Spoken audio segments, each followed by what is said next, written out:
The Triangle Shirtwaist Factory fire was a man-made disaster, a tragedy of the industrial age, made all the worse because it could have been prevented.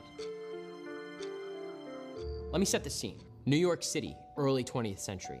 The Triangle Shirtwaist Factory occupied several floors of a Manhattan business building called the Ash Building. It was located just off Washington Square Park, one of the wealthiest neighborhoods in the city. The Triangle Shirtwaist Factory was, by almost any definition, a sweatshop. It was a densely packed place. Some 500 people worked there, and the work schedule was punishing. 11 to 12 hours a day, every day. Most of the people employed at the factory were young immigrant women, teenagers even, who didn't speak English.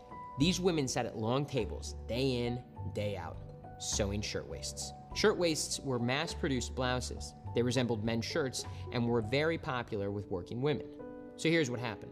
March 25th, 1911, Saturday evening, the end of the workday, the work week.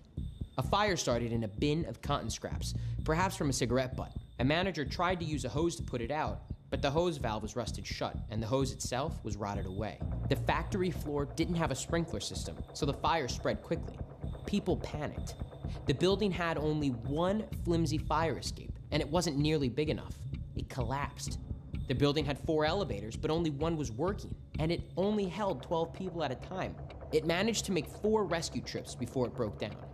Some desperate workers jumped to their deaths down the elevator shaft. Workers tried to take the stairs, but the exit doors only opened inward, and they were kept locked by factory management. Many people were crushed to death trying to get out. Firefighting technology hadn't caught up to the new tall buildings of a city like New York. The fire hoses and ladders could only reach the 7th floor, 1 floor short of the fire. Dozens of desperate workers jumped out of the windows. They chose to die from the fall instead of the flames. Other workers burned to death or died from smoke inhalation. The whole episode lasted just 18 minutes. 144 people were dead. 2 more died later in the hospital, bringing the death toll to 146. Until the events of September 11th, it was the deadliest workplace disaster in New York City history. Days later, on April 5th, a massive funeral protest march took place on 5th Avenue in Manhattan. More than 350,000 people were in attendance. The factory owners, Max Blanc and Isaac Harris, were indicted for manslaughter, but were declared not guilty in their trial later that year. Yet, long after the flames died out, the Triangle Shirtwaist Factory fire served as a cautionary tale that helped to redefine the American industrial workplace.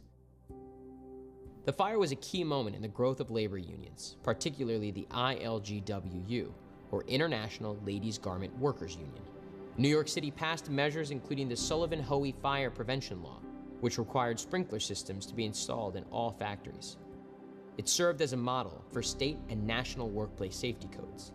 These measures made American workers safer, but they were too late for the workers who perished one terrible March day at the Triangle Shirtwaist Factory.